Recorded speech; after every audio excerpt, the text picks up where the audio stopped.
지난 주일에는 최고의 권위라는 제목으로 욥기 39장에서 40장의 말씀을 선포했습니다. 한 주간도 나의 비천함과 초라함을 깨닫고 하나님의 권위를 최고의 권위로 인정하며 순종하며 사셨는지요. 오늘은 고난의 보물상자라는 제목으로 욥기 41, 42장의 특별 계시를 선포하면서 욥기 대화 설교를 마무리하고자 합니다. 다 함께 따라하겠습니다. 고난의 보물상자, 고난의 보물상자. 우리는 고난 속에도 기도하고 있습니까? 사탄적인 고난 속에서 기도하기란 너무나 힘듭니다. 사탄적인 고난 속에서는 불평하기가 너무너무 쉬워요. 청년부 수련회 기간 동안에 차로 이동하면서 청년들과 이야기했던 것도 바로 이 부분입니다. 불평하려면 너무너무 많아요. 특히 여행 중의 불평은요 100가지 만가지 할 수 있어요. 그러므로 이스라엘 백성이 민수기에서 광야 훈련 받을 때 했던 불평 불만을 우리는 다시 한번 상기시켜야 될 필요가 있습니다. 광야를 지나오면 불평 불만하기가 너무너무 많다는 거예요. 너무너무 쉽다는 거예요. 그래서 서로를 격려하고 오히려 말로써 고의적으로 불평 불만 말자 구호를 외쳐야 됩니다. 청년부 수련회 제 차에서 이동할 때는 계속 그렇게 이야기를 했어요. 제가 식당이 1시간이 걸려. 그러니까 목사님 불평불만 하시면 안 됩니다. 너무 좋아. 1시간이야. 1시간이나 걸려. 감사하다. 이러면서 운전을 하고 이동하는 거예요. 감사해야 돼요. 긍정적인 생각을 해야 돼요. 오늘 성시교독 22번에도 마지막 절에 나왔죠. 불평하지 말라. 불평하지 말라. 예. 그 성시교독도 하면서 마음에 제가 또 한번 짠 하고 다가오는 거예요. 불평하지 말라 그랬잖아요. 그죠? 22번 마지막에 분노를 그치고 노를 버리며 불평하지 말라. 오히려 악을 만들 뿐이라. 아멘입니다. 우리가 생활을 다 같이 할 땐 특히 시작부터 끝까지 불평불만할 거 투성이 사탄적인 시험과 고난 앞에서는 불평하기 쉬워요. 지난 월요일에 개인적으로 또 여러분 교회적으로 저한테 안부를 너무 많이 물어봐서 겸사겸사 또 생각이 나서 말씀을 드리면, 사모가 입원했어요. 사실은 지금 월요일날 입원해 있는 상태인데 목요일 아침까지 제가 가정을 돌보다가 이제 수련회를 목요일 아침에 가야 돼서 급하게 퇴원을 하고 청년부 수련회를 갔습니다. 근데 수련회 가고 바로 그 다음날 또 119에 실려갔어요. 그래서 수련회 장소에서 제가 급히 새벽 2시에 병원으로 운전하면서 막 깜빡이 켜고 신호등이고 뭐고 그냥 강화도에서 김포 병원까지 그냥 30분 40분 안에 그냥 끝냈어요. 딱지 하나 끊고. 예. 그래 다행히 근데 운전하면서 제 입에서 나오는 거는 이제 불평불만이 아니라 기도였어요. 참 다행이다. 돌이켜 보면 그런 생각이 들어요. 불평불만 나올 수 있거든요. 다행히 근데 기도가 나왔다는 거에 감사하죠. 제가 볼 때는 의사는 진단을 안 해주는데 제가 진단해 보면 조기 태반박리예요. 예. 그 증상이나 통증이나 119에 거의 정신을 잃어서 실려갈 정도면 이 여러 가지 제가 이제 연구 결과 우리 또 산모들이 많으니까 미리 알아두세요. 조기 태반박리 처음 듣죠, 여러분도? 저도 이번에 처음 알았어요. 이건 아이의 사망률이 25%입니다. 엄마의 사망률이 1%고요.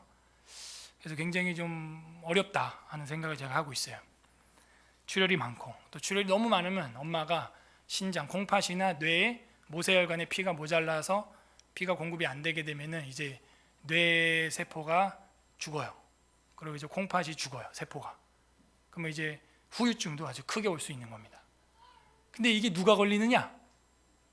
다산한 사람들이 걸려요. 아이러니하죠? 다산하면은 애 더 잘 날 것 같았죠. 근데 이제 다산을 하게 되면 그 아기 집, 아이의 집이라는 게 한자로 자궁이라고 하는데 궁이 남궁 할 때 궁자예요. 집궁자입니다. 그게. 그 아이의 집이 다산한 엄마의 그 아기의 집이 오히려 그 뿌리를 내리는데 집안이 연약한 거예요. 집 뿌리가. 그래서 아기가 있고 아기가 엄마 뱃속에 뿌리를 내려면 태반이라는 게 있어요. 그 태반이 뿌리입니다. 그래서 그 뿌리를 통해서 엄마 집에, 아기 집 자궁에, 자녀의 집에 뿌리를 내려야 되는데 그 뿌리 내리는 과정에서 그 땅과 뿌리가 갭이 생긴 거예요. 갭이. 그래서 거기서 출혈이 계속 나오는 겁니다. 그게 딱 뿌리를 내려서 완전 박혀야 되는데 그 뿌리를 내리는 과정에 피가 날 수는 있어요. 그래서 임신 초기에 피 나는 건 저는 뭐 그냥 기도도 안 해요. 그건 자연 현상이기 때문에. 그러니까 우리 자매님들도 저한테 막 뭐 하혈을 해요 막 이러고 막 기도해 주세요 이러는데 조기에 그러면 전 뭐 그냥 원래 그런 거다. 그 걱정 마라. 그 뿌리를 내리면서 원래 파고들면서 피가 나게 돼 있어요. 근데 이게 지금 초기가 아니라 거의 중기로 넘어가는 시점에서 뭐 쓰러질 정도로 과다출혈이 일어나고 이러면 조심해야 돼요. 그 태반이 조기에 떨어진다는 거예요. 근데 뭐 8개월, 9개월에 이게 박리가 되려고 해도 아이가 사망률이 크거든요. 근데 이제 초기에 박리가 되려고 떨어지려 그러면 이거는 좀 심각한 거예요. 그래서 저는 솔직히 운전하면서 병원에 갈 때 아이는 포기했어요. 솔직히 아이 기도는 거의 하지도 않았습니다.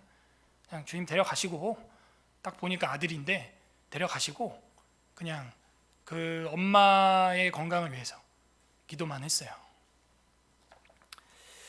고난은 정말 큰 두려움입니다. 하지만 저와 여러분의 삶을 돌아보면 고난을 통해서 얻은 복이 분명히 존재해요.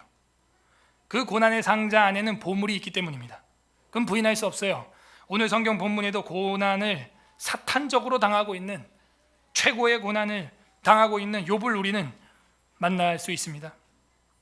그 고난을 끝낼 수 있는 분은 바로 전지전능하신 하나님이다. 그 욥이 고백하는 거예요. 그리고 그 고난 뒤에, 그 고백 뒤에, 회개 뒤에, 기도 뒤에 오는 것은 갑절의 복이었어요. 고난은 그래서 보물상자예요. 복의 포장지예요. 고난의 복을 통해서 우리는 하나님으로 말미암아 더 큰 믿음과 소망과 사랑을 얻게 되는 것입니다. 고난은 복의 포장지, 그리고 냄새나는 걸음과 같아요. 그 냄새나는 걸음이 싫을지라도 그 걸음을 뿌릴 때 그 걸음으로 인하여 영양과 맛이 좋은 결실을 맺게 되는 것입니다. 오늘 성경은 고난 앞에서 우리가 취해야 하는 자세를 계시해 주고 있습니다. 부디 오늘 말씀을 통해서 나의 삶의 고난을 갑절의 복으로 바라볼 수 있는 영안이 열리고 나의 삶의 고난을 보물 상자로 바라볼 수 있는 하나님의 섭리를 깨닫는 저와 여러분 되기를 주님의 이름으로 소망합니다. 아멘. 42장인데 41장부터 봐야겠죠? 우리가 베헤못에 대해서 보면서 마무리를 했고, 베헤못과는 이거는 구별되는 또 하나의 피조물, 짐승이 나옵니다. 41장 1절부터 사실은 전체 다 리워야단에 대하여, 리워야단에 관하여, 역시 리워야단에 관하여 무지하고 리워야단에 관하여 무능하다 인간은 하면서 하나님이 만든 최고의 피조물 베헤못, 리워야단. 그 베헤못은 초식 동물인데 이 리워야단은 아주 그 과격한 동물로서 표현이 되고 있어요. 근데 이제 많은 사람들은 이 리워야단을 이제 악어다라고 하는데 읽어보면요, 악어가 아니라는 걸 또 알 수 있어요. 저번에 베헤못이 하마가 아니라는 것은 우리는 백향목 같은 꼬리를 흔들고 그 힘줄이 거기 얽혀 있다는 거에서 의심을 한 것처럼 리워야단은 아가미가 있다라는 표현이 나와요. 악어가 아가미가 있나요? 제가 알기로는 없어요. 악어는 아가미가 아니라 귀가 구멍이 하나 있죠. 귀. 그리고 아가미가 없습니다. 그리고 숨을 쉬려고 수면 위로 계속 코를 내밀고 올라와 있어야 돼요. 자, 41장 전체가 리워야단에 관하여 네가 낚시로 리워야단을 끌어내릴 수 있느냐? 노끈으로 그 혀를 맬 수 있겠느냐? 리흐야탄이라고 하는 히브리어는 이 꼬불꼬불한 동물, 휘감는 동물 이런 뜻이에요. 최근에 우리 교회 남자 소년들이 무슨 아나콘다, 놀이 이런 걸 하고, 아나콘다가 뭐예요, 목사님? 막 자꾸 나한테 물어보는데 그 아나콘다 같은 거예요. 이 리흐야탄이라는 말은 꼬불꼬불한 동물, 휘감는 동물. 뭐 같아요? 리흐야탄?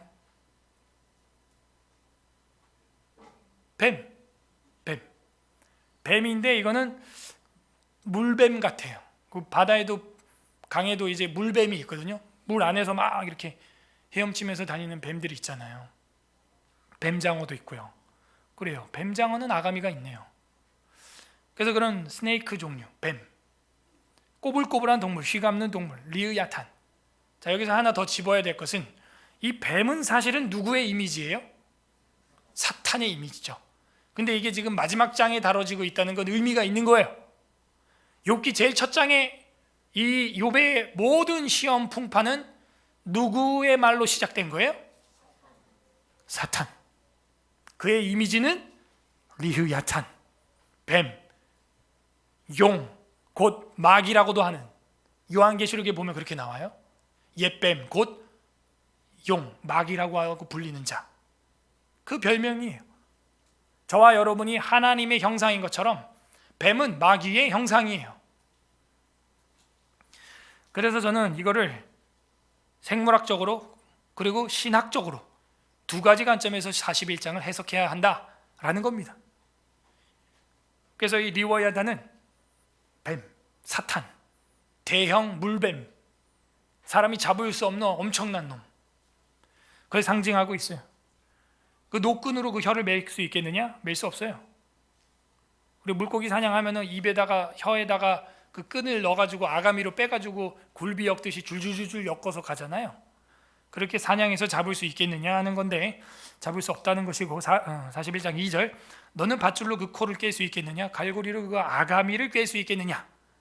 어렵다. 이건 낚시하긴 정말 어렵다.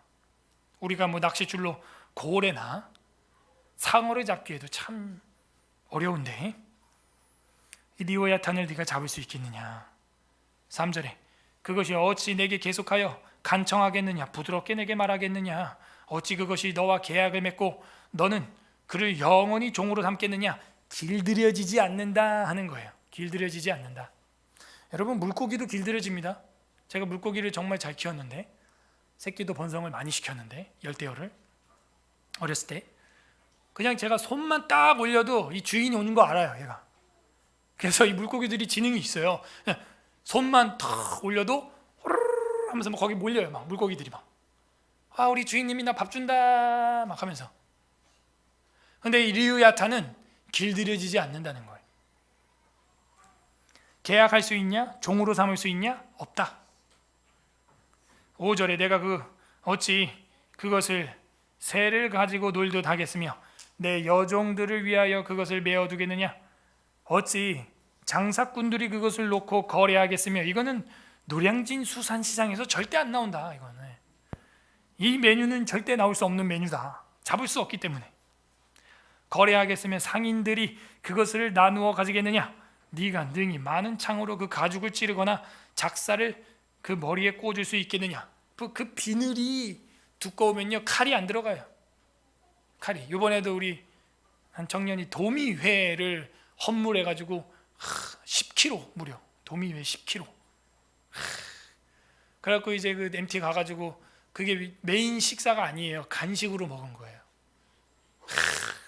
도미회를 간식으로 먹었어요. 이야. 근데 그 비늘을 벗기지 않으면은 칼이 안 들어가요. 이만한 도미도 그 비늘을 벗기지 않으면은 칼이 안 들어간다니까요. 그 먹다가 비늘을 씹으면 얼마나 딱딱한지요. 그러니까 이 대형 리으야탄 어종은 절대로 창이나 작살도 그 들어가지 않고 갑옷처럼 빗나간다는 거예요. 맞으면. 8절에 내 손을 그것에 얹어봐라. 다시는 싸울 생각을 못하리라. 너 그거 건드려봐. 사자의 코털 건드린 거 그거는 세 발의 피야. 바로 물려. 우리가 악어 조련사 보면 악어에 대해서 얼마나 조심하는지 알 수 있죠. 마찬가지. 리으야탄이라는 동물을 잡으려고 하다가는요 그 비늘에 손 딱 댔다가는 그냥 바로 그냥 꿈틀해가지고 막 휘감든지해서 그냥 쫄라 죽여요. 그 휘감는 동물들이 그 조이는 힘이 얼마나 센데요. 질식시켜서 먹잇감을 죽입니다. 그냥 구렁이나 아나콘다나 이런 뱀 종류는 참으로 잡으려는 그의 희망은 헛된 것이니라. 그것의 모습을 보기만 해도 그는 기가 꺾이리라. 여러분 동물에게 눈싸움 져본 적 있죠? 동물한테 눈싸움 이기기 쉽지 않아요. 저도 강아지들한테 개고양이한테 제가 눈싸움 안 지려고 하거든요. 왜냐면 이 개고양이한테 무시당하면 이 만물의 영작 사람이 정말 비참해져. 그래서 저한테 짖거나 덤비는 개고양이는 제가 가만 안 둬요. 그냥 가서 그냥 발로 한 대 차든가 막 응징을 합니다. 왜? 그건 창세기 원리에 맞아요. 정복하고 다스리라 그랬거든 하나님이. 근데 감히 이 동물이 하나님의 형상한테 물고 뜯고 덤빈다? 발로 그냥 뭐 후려 차버려야 돼. 이런 건 교육을 시켜요. 성경에 보면요, 사람 받아 죽인 소는요 잡아 먹으래요. 그냥 그 소가 아니에요. 그리고 소 주인도 배상하라고 돼 있어요, 율법에. 저는 그런 신학을 가지고 이렇게 하는 거지, 제가 무슨 감정적으로 동물을 그렇게 학대하는 사람이 아닙니다. 우위, 우열이 있는 거예요. 사람이 중요하죠. 눈빛에서 근데 압도당하는데, 최근에 제가 이월근 집사님네 그 강화도 개한테는 제가 한번 졌어요. 그 조그마거든요. 되게 개가 진돗개라서 요만해요. 근데 그 눈동자가 무셔. 저도 이렇게 막 보다가 이렇게 딱 눈을 돌리게 돼요. 그 순종이거든요. 진짜 우리나라 토종 진돗개인데 무서워. 눈빛이 그 살아있어. 진짜 무서워요. 그래서 이 리워야탄도 네가 그것의 모습을 보기만 해도 기가 꺾이리라. 무서워.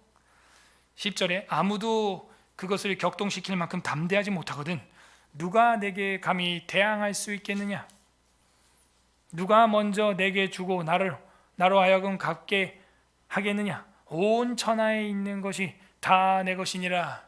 너 내가 만든 이런 피조물도 너 대항하지 못하면서 나한테 대항할 수 있겠어? 아직까지 계속 꾸짖고 있는 상태예요. 하나님이 계속해서 리워야단에 대한 능력을 기록하고 있습니다. 아까는 리워야단의 외모, 이제는 리워야단의 능력이 나옵니다. 내가 그것의 지체와 그것의 큰 용맹과 늠름한 체구에 대하여 잠잠하지 아니하리라. 누가 그것의 겉가죽을 벗기겠으며 그것의 겹재갈, 입에 재갈 물리는 것처럼 재갈을 물릴 수 있겠느냐. 누가 그것의 턱을 벌릴 수 있겠느냐. 그의 둥근 이틀은 심히 두렵구나. 그 이가 그냥 둥글게 이빨이 촘촘히 다 나 있다는 거예요. 이빨이 나 있다. 14절 누가 그것을 턱을 벌릴 수 있겠느냐 했고, 15절 그의 즐비한 비늘은 그의 자랑이로다. 튼튼하게 봉인하듯이 닫혀 있구나. 그죠? 비늘이 그게 하나하나가 갑옷처럼 피부에 탁탁탁 박혀 있는데, 그래서 그 어부들이 뭐 이제 멀리 심해나 원양어선을 타고 갔는데 특수 대형 어종을 만약에 낚았다. 근데 그 비늘을 뺐는데 비늘이 손바닥만 해요. 막 하나가.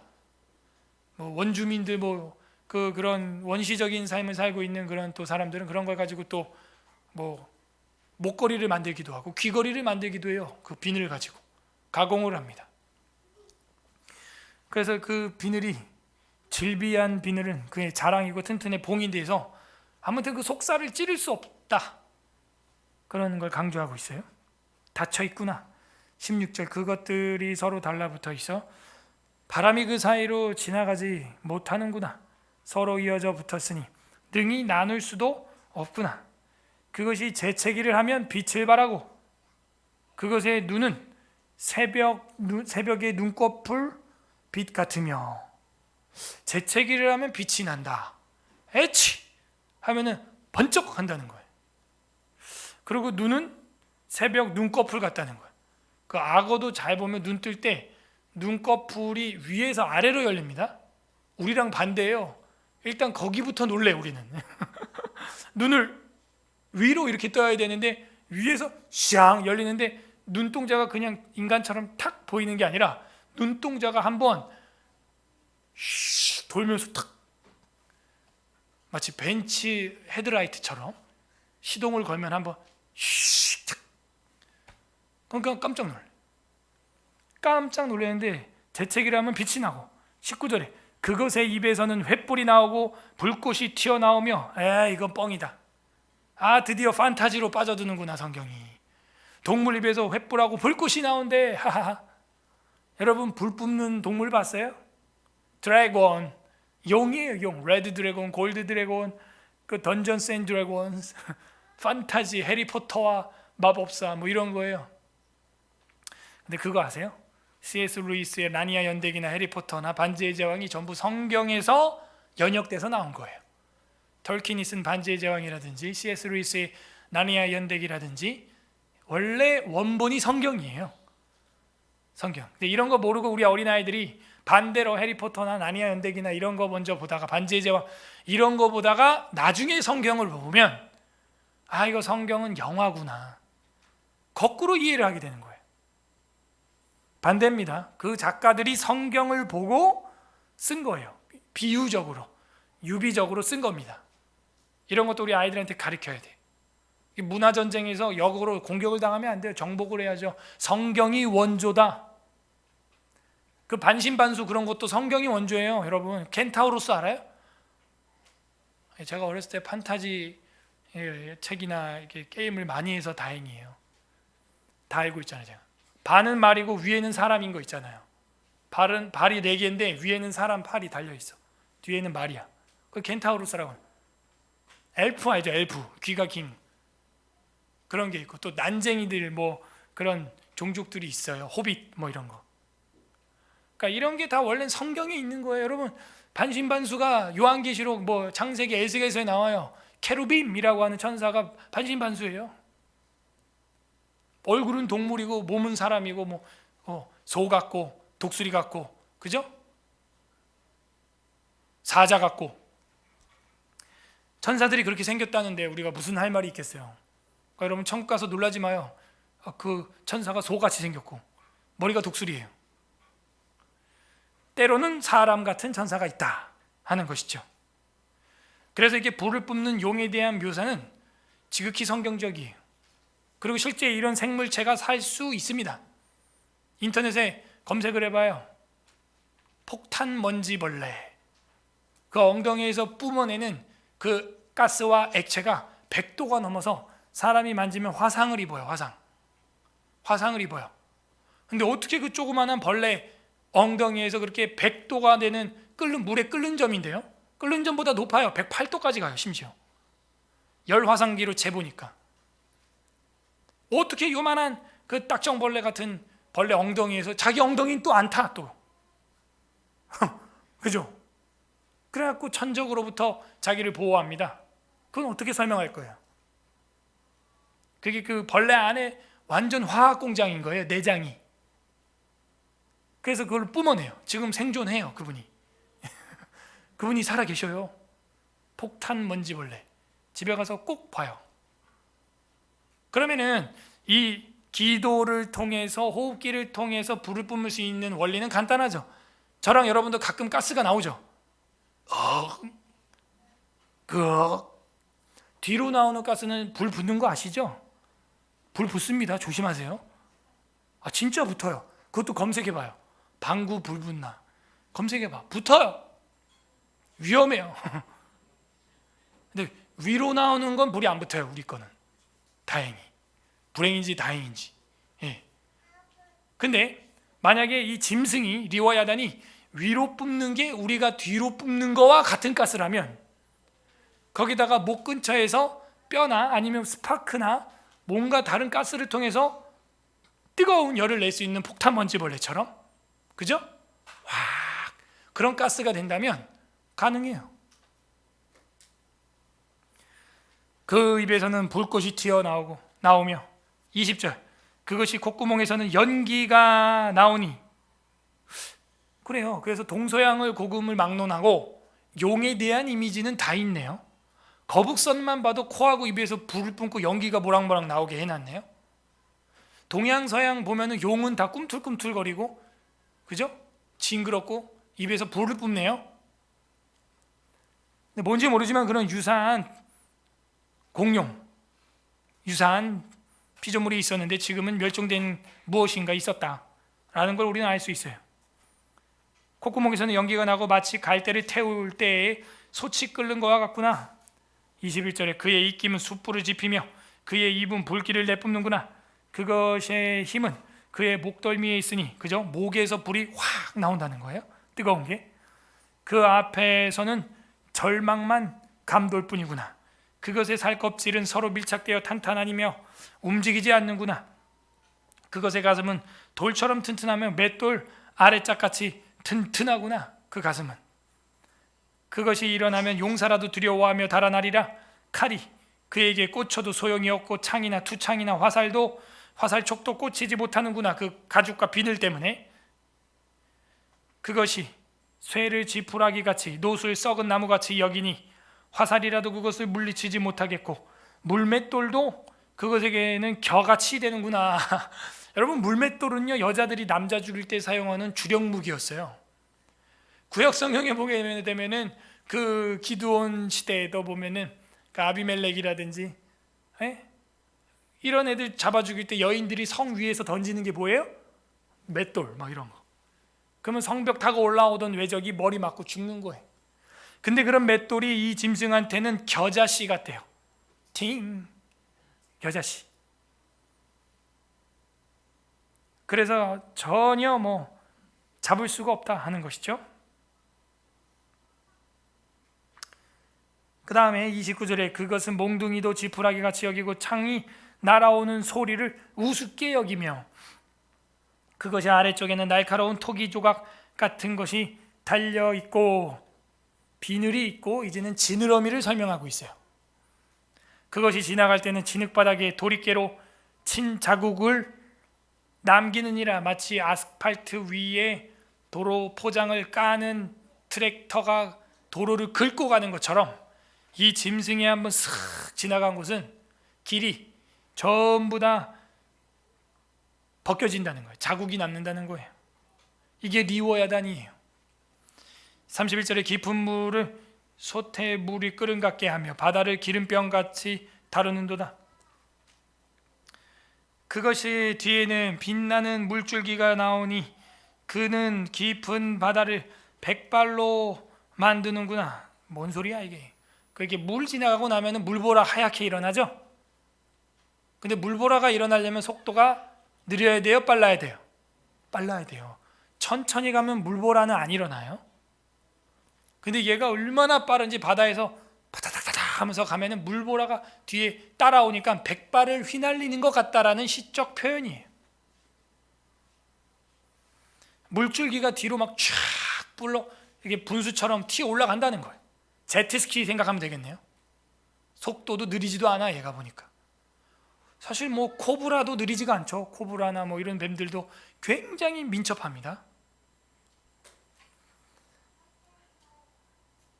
33절에 세상에는 그것과 비할 것이 없으니 그것은 두려움이 없는 것으로 지음 받았구나. 34절 합독합니다. 시작. 그것은 모든 높은 자를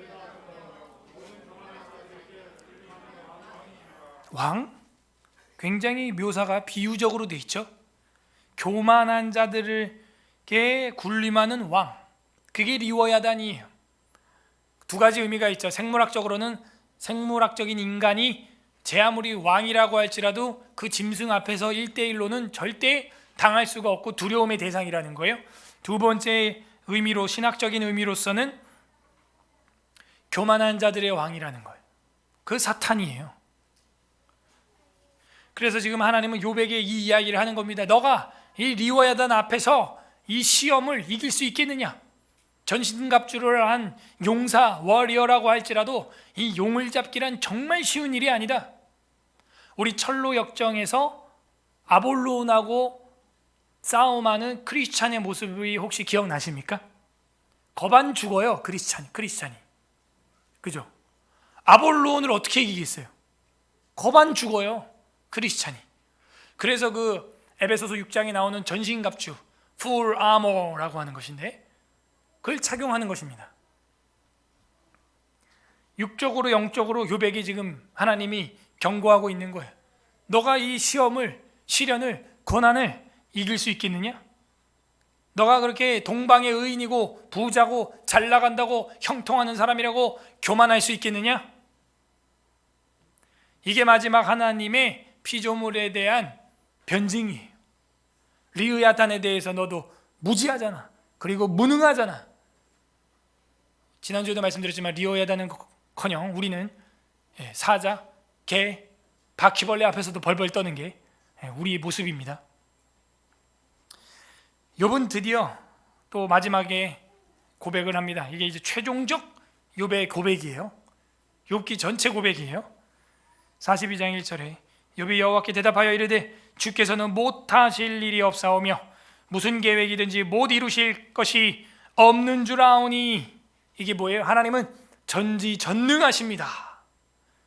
하나님만이 그 피조물을 없앨 수 있고 잡을 수 있고 그 리오야탄과 같은 영적인 공격도 사탄도 하나님만 결박할 수 있습니다. 주님은 못하실 것이 없습니다. 3절 무지한 말로 이치를 가리는 자가 누구겠습니까? 나는 깨닫지도 못한 일을 말하였습니다. 그동안 나는 내가 말한 것도 뭔지도 모르면서 말했습니다. 알 수도 없고 헤아리기도 어려운 일을 내가 말하고 있습니다. 맞아요. 우리도 욥과 같아요. 뭐 아는 척하고 말을 해도 사실은 잘 몰라요. 저도 뭐 아까 태반 조기박리 최대한 아는 척을 했지만 몰라요. 너무 이 여성의 몸이 복잡하고 원인이 너무 많아서 사실 산부인과 의사들도 몰라요. 그러니까 제가 물어봐도 답을 안 해줘. 뭔지 몰라. 그냥 누워 있어라 하는 거예요. 약도 없어요. 그냥 누워 있으래. 누워 있으면 나요? 몰라. 그것도. 그게 우리의 한계예요. 저도 알지 못하는 말을 말하고 있는 거고 그냥 추측만 할 뿐이에요. 스스로 알 수도 없고 헤아리기도 어려운 일을 말하였나이다. 내가 말하겠사오니 주는 들으시고 내가 주께 묻사오니 주님 내게 알게 하소서. 주님 알려주세요. 이 고난을 통하여 나에게 열어줄 보물상자는 무엇입니까? 다만 불쌍히 여기소서. 욥에게 말한 것과 같이 사탄에게 말씀하신 것과 같이 그 생명은 건들지 말라 말씀하여 주시옵소서. 그렇게 기도할 뿐이에요. 우리는 내가 말하겠사온즉 주는 들으시고 내게 알게 하소서. 5절 내가 주께 대하여 귀로 듣기만 하였사오나. 그죠? 듣기만 했죠. 주님 만나고 싶다고 막 변론하고 싶다고 그렇게 간청을 많이 했죠. 이제는 눈으로 주를 배옵나이다. 귀로만 들었는데 이제는 아인, 눈으로 본다 이거예요. 그래서 귀로 듣고 본다. 이번 주 청년부 단체 티셔츠에 쉰과 아인이 써 있길래 제가 이게 발음이 샤가 뭐지? 그래. 근데 이제 쉐마와 아인, 본다의 약자래. 근데 오늘 여기 정확히 나왔잖아요. 5절에 내가 주께 대하여 귀로 듣기만 하였사오나 이제는 눈으로 주를 배옵나이다. 귀로 듣고 본다. 이게 욥기 전체의 결론이에요. 이게 욥기 전체의 욥의 최종적인 신앙 고백이에요. 숱한 내 인생의 난관들, 고난들, 취업이 안 되고 결혼이 안 되고 자녀가 안 생기고 나와도 또 유산이 되고 엄마의 생명이 위태롭고 이 모든 욥기의 고난들 내 고난이 되고 주님의 십자가의 고난이 내 고난이 되는데 이 고난의 상자를 열어보면 이제는 주님을 듣기만 하는 게 아니라 볼 수 있는 야곱의 말년과 같이 영안이 열리는 그런 은혜가 임한다는 거예요. 6절 다 같이 읽어보겠습니다. 이 별표 1000개짜리 6절이 그러므로 결론이잖아요. 시작. 그러므로 내가 스스로 회개하나이다. 회개하는 거예요. 돌아보는 거예요. 환난 날에 돌아보고 기쁜 날에 찬양하는 게 일단 기본 공식이에요. 저도 돌아보는 거예요. 내가 더 가정을 돌보지 못했던 건 무엇인가? 요즘 밤낮으로 설거지와 빨래와 밥을 하면서 아이를 돌보고 기저귀를 갈고 새벽에 밤잠을 설치며 깨면서 또 목회를 하면서 내가 이 가정 가사 일을 좀 더 적극적으로 도와야겠구나. 뭐 이런 생각도 하고 회개하고 돌아보는 거예요. 티끌과 제 가운데서 회개하나이다. 욥이 하나님께 불평불만했던 거, 불평을 그치라. 이는 악을 만들어낼 뿐이라. 회개해야 돼요. 우리는 회개. 내 삶에 막히고 고난과 어려움이 있다면 일단 회개해야 돼요. 또 밥 먹지 말래 정부가 그냥. 이거 참 몸박자에 맞춰야 될지 모르겠어. 몸박자에. 목회자로서는 저는 여러분에게 먹지 말라고 권면하는 게 당연히 맞고, 제 인간 개인적으로서는 정말 이해가 안 돼요. 제가 볼 때는 그냥 정치 싸움 같아. 광화문에 나가 있는 그 전모 목사의 무리들과 그냥 정치 싸움 하는 거예요. 그냥 교회 잡기랑. 제 눈엔 그렇게밖에 안 보여. 너무 유치하게밖에 안 보여. 그거 앞두고는 확진자가 그냥 바로 하루아침에 200명 올라가 버려. 그냥 무슨 바이러스가 그래. 참. 그리고 또 내려가겠죠 이제. 저는 아직도 의문이, 무슨 놈의 바이러스가 애들은 안 걸려. 또 우리가 감기 걸려도 다 걸리거든요. 애들이 먼저 걸리고. 아직도 영아가 걸려서 죽었다는 소식을 전 뉴스에서 본 적이 없어요. 여러분, 흑사병이 돌면 애들이 먼저 죽어요. 이 면역이 약해서. 정치예요. 정치. 정말 마음이 아파요. 이런 걸로 자꾸 교회의 하나님의 권위에 도전하는 거예요. 최고의 권위에 도전하는 거예요. 장난치는 거예요. 장난. 답답해요. 그러나 목사로서는 저 오늘 밥 없습니다. 소그룹 모임 여기서 하지 마요. 소그룹 모임도 어디서 해요? 스타벅스에서. 거긴 바이러스가 없으니까. 그래서 우리가 아무튼 이렇게 막힐 때는 또 회개해야 돼요. 우리가 또 모임을 소중히 더 여기지 못한 건 없는가? 교회 밥에 또 불평했던 적은 없는가? 밥이 맛없다고. 또 내가 혹시 모임에 덜 참석한 건 없는가? 그래서 하나님이 지금 이렇게 막아버리는 건 아닌가? 우리는 그 하나님의 총체적인 섭리의 관점에서 또 이걸 봐야 돼요. 그리고 국가 지도자들에게 지혜와 공평을 달라고 기도해야 됩니다. 공평이 깨지면 불평이 터지는 거거든요. 아무튼 우리 기독교인의 자세는 회개의 자세예요. 회개의 자세. 회개해야 합니다. 그래서 욥의 회개를 받네요. 다음 7절부터 9절은 친구들의 회개. 친구들의 회개. 7절부터 9절은 앞에 거는 욥의 회개. 7절, 여호와께서 욥에게 이 말씀을 하신 후에 여호와께서 대만 사람 엘리바스에게 이르시되, 오랜만에 나왔다, 그죠? 내가 너와 내 두 친구 누구예요? 벌써 잊어버렸어요?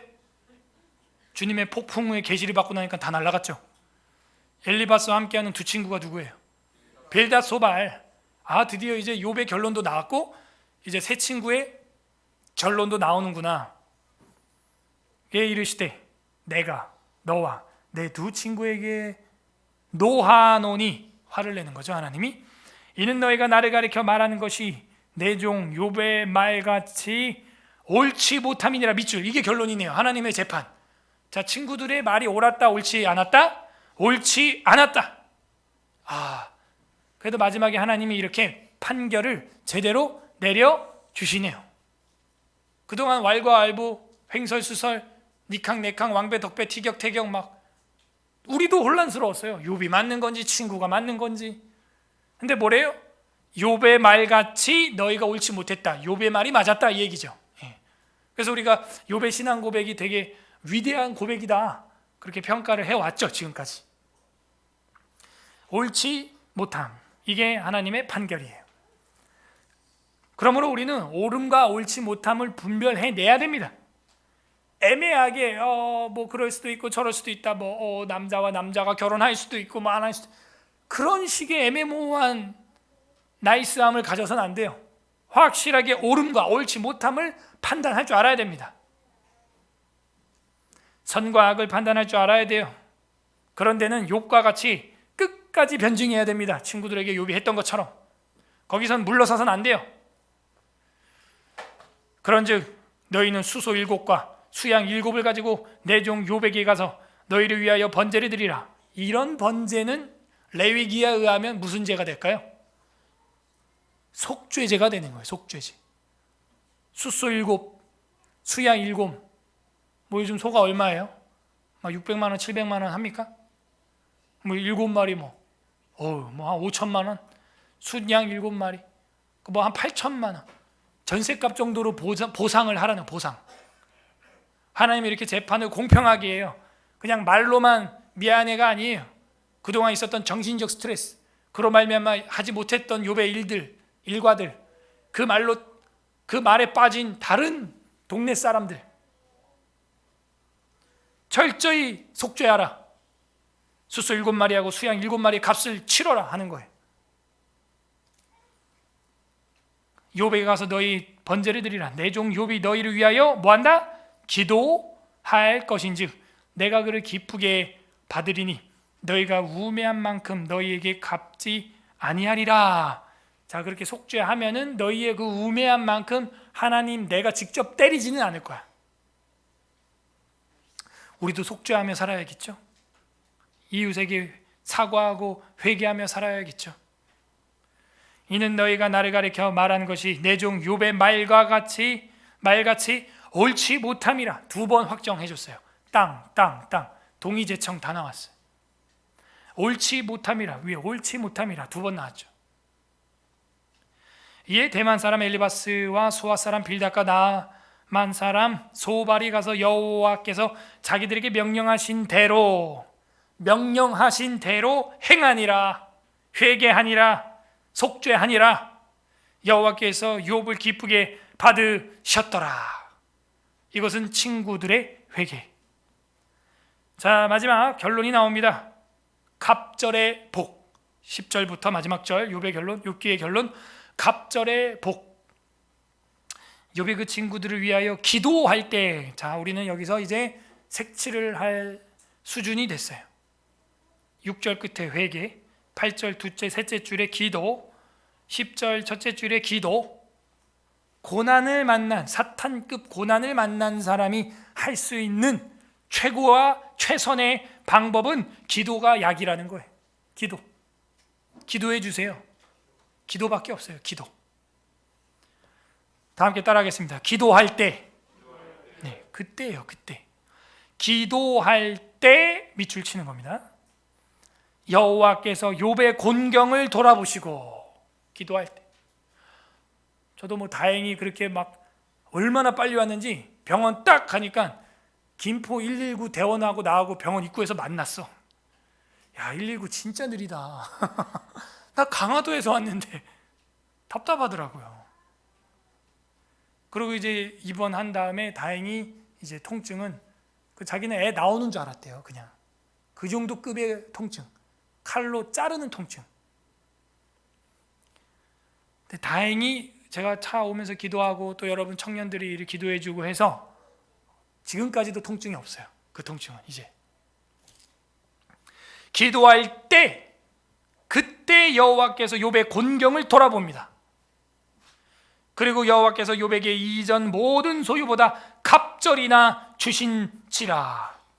그의 모든 형제와 자매와 이전에 알던 이들이 다 와서, 그전엔 떠났었는데 다 와서 그의 집에서 그와 함께 음식을 먹고 여호와께서 그에게 내리신 모든 재앙에 관하여 그를 위하여 슬퍼하며 위로하고, 나중에야 이제 그 간증을 듣게 되는 거죠.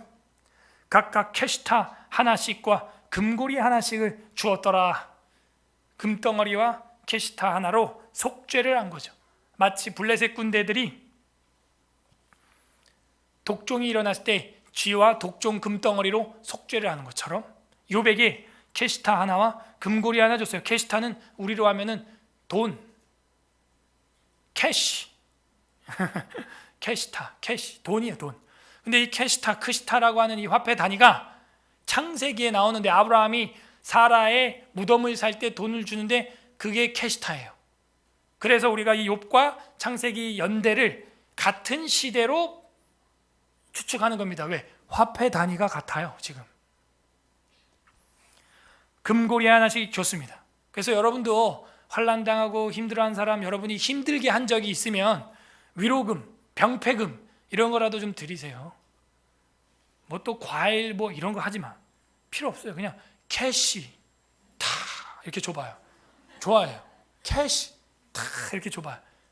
좋아요. 그게 우리 청년들이 아직 세상을 몰라서 자꾸 어머니, 할머니 뭐 심지어 목사님 이런 분들한테 자꾸 무슨 뭐 과일, 꽃 다 필요 없어. 그런 거 캐시 다 이렇게 주면 그걸로 과일이 필요하면 과일을 살 것이고 꽃이 필요하면 꽃을 사겠는데 제가 꽃을 산 적은 없어.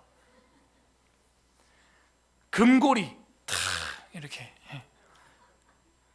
그래서 각각 위로하고 이렇게 돼 있잖아요. 위로하고. 장례식 때는 당연하죠. 부의금, 부조 당연히 해야죠. 당연히 해야죠.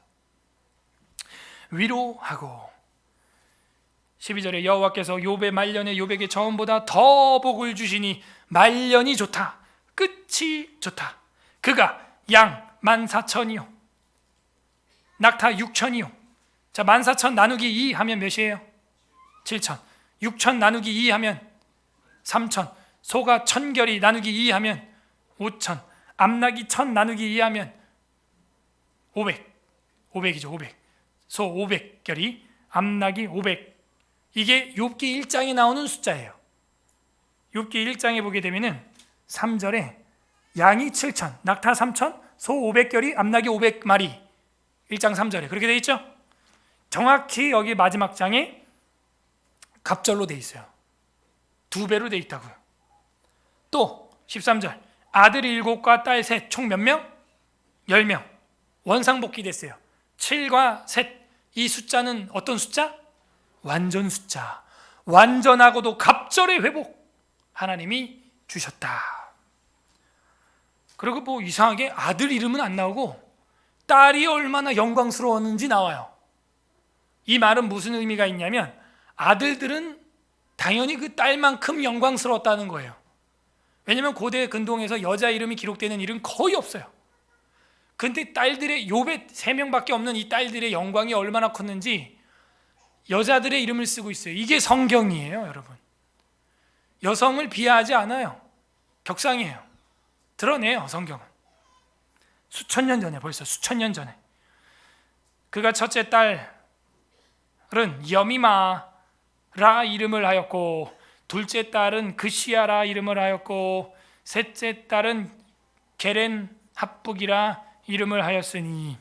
자, 여미마라고 하는 뜻은 애정 깊은, 따뜻한 그런 뜻이에요.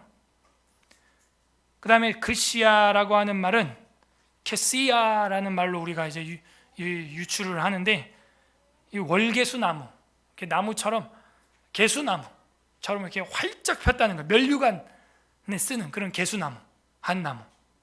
그 영광스러운 나무처럼 아름드리 나무가 되었다 하는 거예요. 게레나북이라고 하는 것은 금속뿔이라는 뜻이에요. 뿔은 뿔인데 쇠로 된 뿔이에요. 금속뿔. 그 여인의 집안에 권위가 있다 하는 것이죠.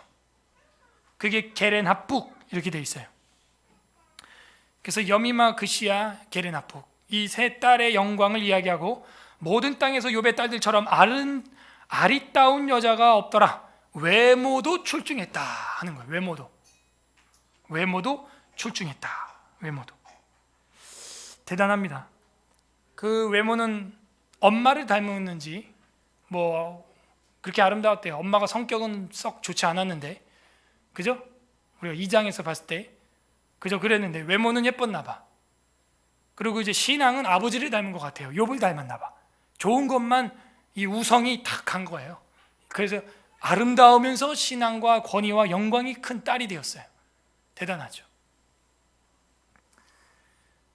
그래서 이렇게 아리따운 여자가 없었더라. 그들의 아버지가 그들에게 그들의 오라비들처럼 유산을, 기업을 주었더라. 여러분, 우리나라도 여인 상속된 게 100년이 안 됐어요. 지금 벌써 4,000년 전에, 3,000년 전에 욥은 여호와 하나님을 믿는 남자인데 자기 딸들도 상속을 아들들과 똑같이 해줬다는 거예요. 그러니까 성경이 페미니즘들에게 공격당할 이유가 없어요. 전혀. 공격하려면 차라리 인간들이 만들어낸 국가 유산법, 상속법을 차라리 공격해야죠. 성경은 이렇게 멋지게 여자들, 딸들에게도 그 오라비들처럼 기업을 줍니다. 16절 그 후에 욥이 140년을 살며, 자 7이 14, 완전의 갑절이죠. 완전수의 갑절 숫자입니다. 140. 아들과 손자 4대를 보았고, 4대, 아들, 손자 3대죠. 4대, 증손자까지 봤다는 거예요. 증손자. 복이에요, 복. 증손자. 17절에 있습니다. 시작. 욥이 늙어 나이가 차서 죽으니라 이거예요. 나이가 덜 차서 죽은 것만큼 가슴 아픈 죽음이 또 어디 있어요? 나이가 차서 죽었더라. 하나님이 채워 주셨더라. 하나님이 갑절로 증손주까지 볼 수 있게 해주셨더라. 그의 자산과 그의 소유가 1장에 나온 거에 갑절이 되었더라. 만약에 욥이 사탄적 고통, 고난을 당하지 않았다면 이런 갑절의 복도 받을 필요가 있어요? 없어요? 없는 거죠. 그러니 고난은 하나님이 주신 보물상자예요. 걸음이에요. 포장지예요. 우리는 보물상자를 열기 위해서 몇 가지를 정리할 수가 있습니다. 첫 번째, 전지전능하신 하나님을 신뢰해야 됩니다. 42장 1절, 2절, 3절에서 욥이 말했던 것처럼 하나님만 뭐든지 할 수 있습니다. 하나님만 못하실 일이 없으시며 못 이루실 것이 없습니다. 하나님이 전지전능하신 분입니다. 우리도 보물상자를 열려면 전지전능하신 하나님을 믿고 신뢰해야 돼요. 차분해야 돼요. 침착해야 돼요. 그 위기와 긴급 상황에서 침착하고 차분할 수 있는 멘탈은 딱 하나예요. 전지전능하신 하나님께 내 신앙이 연결되는 그 연결고리, 그게 생기지 않으면 그냥 무너지는 거예요. 두 번째, 보물상자를 열기 위해서는 욥이 어떻게 했습니까? 회개했어요. 회개해야 돼요. 사탄적 고통, 사탄이 날 시험하는 거라 할지라도 회개해야 돼요. 왜? 정금과 같이 더 단련하기 위한 하나님의 섭리니까. 복을 갑절로 주기 위한 하나님의 섭리니까. 세 번째, 보물상자를 열기 위해서는 우리는요, 기도해야 됩니다. 욥이 세 친구들을 위해서 기도해 줬죠. 우리도 나를 공격하고 나를 힘들게 했던, 나를 시험 들게 했던 그 주위의 사람들을 위해서 기도해야 돼요. 그리고 그들이 사과하고 속죄를 요청해 온다면 용서해 줘야 돼요. 이게 보물상자를 열 수 있는 의인의 고난입니다. 고난받는 의인의 자세입니다. 전지전능하신 하나님을 신뢰하고 회개하고 기도해야 하는 것이죠. 6기의 마지막은 리워야단이 나왔어요. 이 리워야단은 성경에서 사탄의 이미지로 사용됩니다. 사탄적인 고난 앞에서 우리는 회개하고 기도하고 전지전능하신 하나님을 의지해야 하는 것입니다. 이게 신앙인으로 산다는 거예요. 우리는 나의 믿음을 위해서 기도해야 할 것입니다. 사탄적인 고난 속에서 기도하기란 정말 힘들어요. 폭풍으로 뚫고 가는 여행과 같습니다. 하지만 우리는 그 기도를 통하여 갑절의 복을 받는 거예요. 2006년 8월 5일, 8월이 되면 저는 늘 그때 생각이 나요. 교통사고로 8명이 죽고 에스라하우스에서 버스 2대로 서울에 있는 성도들을 싣고 갔다 오던 중 진천 지역에서 앞에 있는 덤프트럭이 사고 나 있는데 그거를 운전하던 버스 운전자가 보지 못하고 졸면서 100km로 그대로 들이받았어요. 저도 맨 앞에 있었고 목사님 인솔자도 면목동에 목사님이셨는데 오른쪽에 앉아 있었는데 이 오른쪽이 중간 뒤까지 확 밀려버리면서 그 자리에서 8명이 죽었어요. 목사님 포함해서. 그리고 저는 우측 대퇴골이 개방형 분쇄 골절이 돼가지고 뼈가 살을 찢고 나와서 제 뼈를 제 눈으로 봤어요. 그리고 그때도 역시 119에 제가 먼저 신고했습니다. 그리고 저는 중환자실로 실려갔어요. 금요일 밤에 사고가 나서 금요일날 요한계시로 끝났으니까 금요일 밤에 사고가 나면 제일 안 좋아요. 저희 집사람도 지금 금요일날 실려가서 제일 안 좋아요. 왜? 금요일, 토요일, 주일 의사가 없어요. 그냥 그 상태로 기다려야 돼요. 월요일까지. 근데 다음 주 월요일은 또 대체 공휴일, 화요일까지 그 상태로 기다려야 돼요. 저는 다리가 끊어진 채 3일을 지냈어요. 그냥 다리가 잘려있는 상태로, 거의 절반 잘려있는 상태로, 힘줄, 근육, 핏줄, 뼈 다 끊어졌습니다. 상상이 돼요? 그때 하나님을 원망할 수도 있지만 하나님께 기도했어요. 도대체 왜 성경 전체를 가르치는 교회가 수도권에 하나도 없어서 저 지리산까지 갔다 오다가 이런 사고를 겪어야 됩니까? 하나님 날 살려주시고 날 퇴원시켜서 걷게 하시면 내가 성경 전체를 가르치는 모임을 서울에서 시작하겠습니다. 그때는 뭐 수술하고 뭐 누워있을 때고 똥오줌도 못 가려서 호수로 빼낼 때니까 무슨 기도는 못 하겠어요? 그 고통과 시련과 고난이 없었다면 오늘 저와 여러분의 만남, 성경 중심적인 교회, 시편으로 노래하는 교회 없는 거예요. 안 해요. 저도 이런 거. 그 고통과 고난이 없었다면 안 하는 거예요.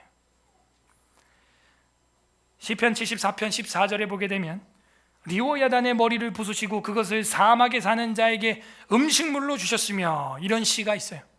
리오야단의 머리를 부수시고, 이건 창세기 3장에 여인이 그 뱀의 머리를 박살내시고, 이 표현과 똑같아. 시편 74편 14절. 결국 리오야단의 머리를 부수시고 사막에 사는 자에게 음식물로 그 시체를 뿌릴 수 있는 분은 여호와 하나님밖에 없다는 거예요. 이사야 27장 1절에 보면 그날에 여호와께서 그의 견고하고 크고 강한 칼로 날랜 뱀 리오야단, 곧 꼬불꼬불한 뱀 리오야단을 벌하시며 바다에 있는 용을 죽이시리라. 바다에 있는 뱀 맞죠? 이사야 27장 1절에는 그렇게 기록되어 있어요.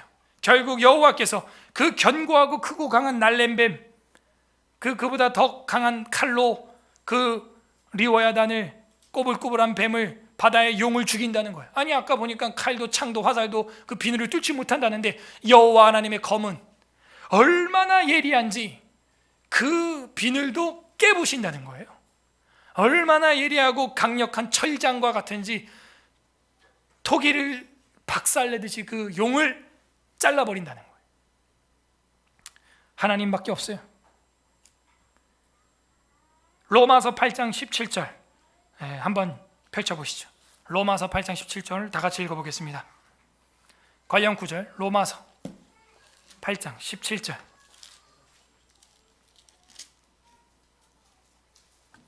(250페이지) 신약성경 250, 신약성경 250페이지 로마서 8장 17절 합독합니다. 로마서 8장 17절 250페이지 시작. 자녀이면 또한 상속자 곧 하나님의 상속자요 그리스도와 함께한 상속자인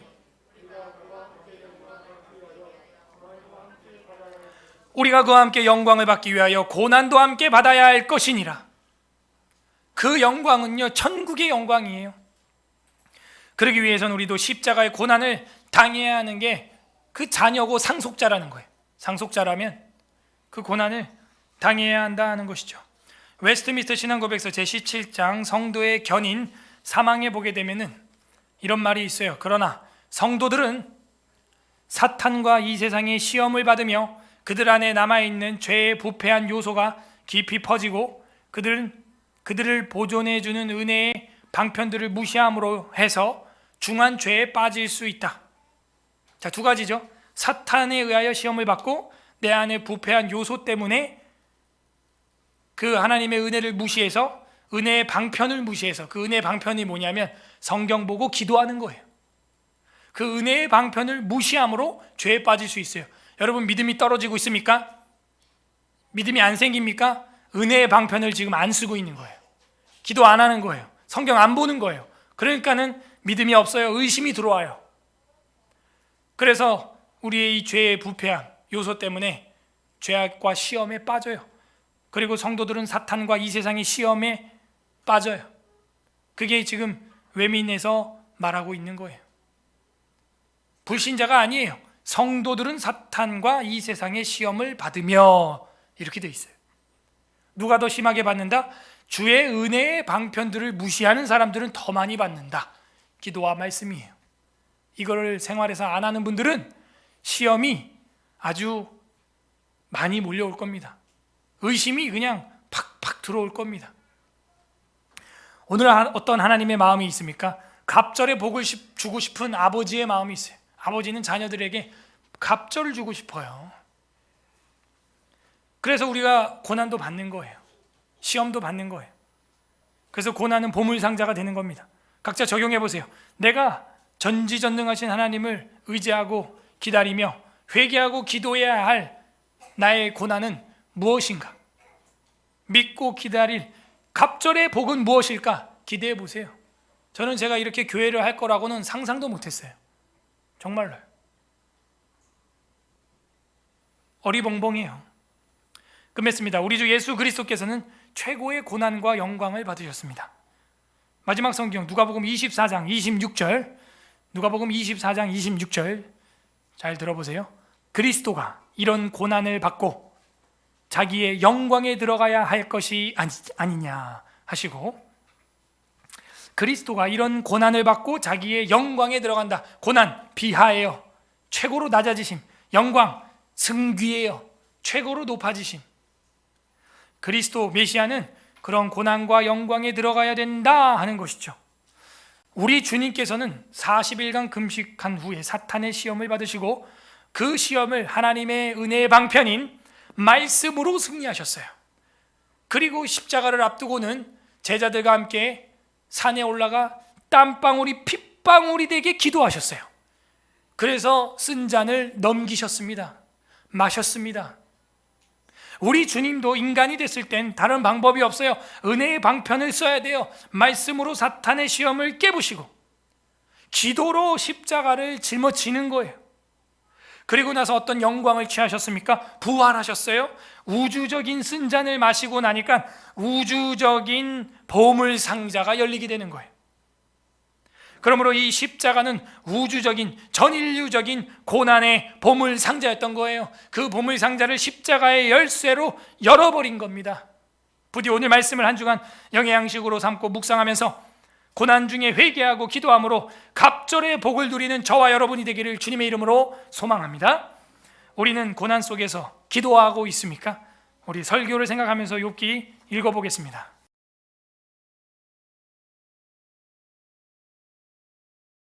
감사합니다. 우리가 어떠한 사탄적 고난과 핍박과 고통 속에서도 하나님 의인의 고난은 결국 갑절의 영광으로 들어가는 통로라는 것을 욥기를 통하여 깨닫게 해주셨사오니 감사합니다. 감사 기도하시고, 두 번째 기도할 것은 고난 중에 전지전능하신 하나님께 기도하지 못하고 회개하지 못하고 혹시 불평, 불만, 불신으로 죄를 범했던 우리의 입술 주님 용서하여 주시옵소서. 우리도 욥과 같이 회개하나이다. 친구들과 같이 회개하나이다. 우리의 입술을 용서하여 주시옵소서.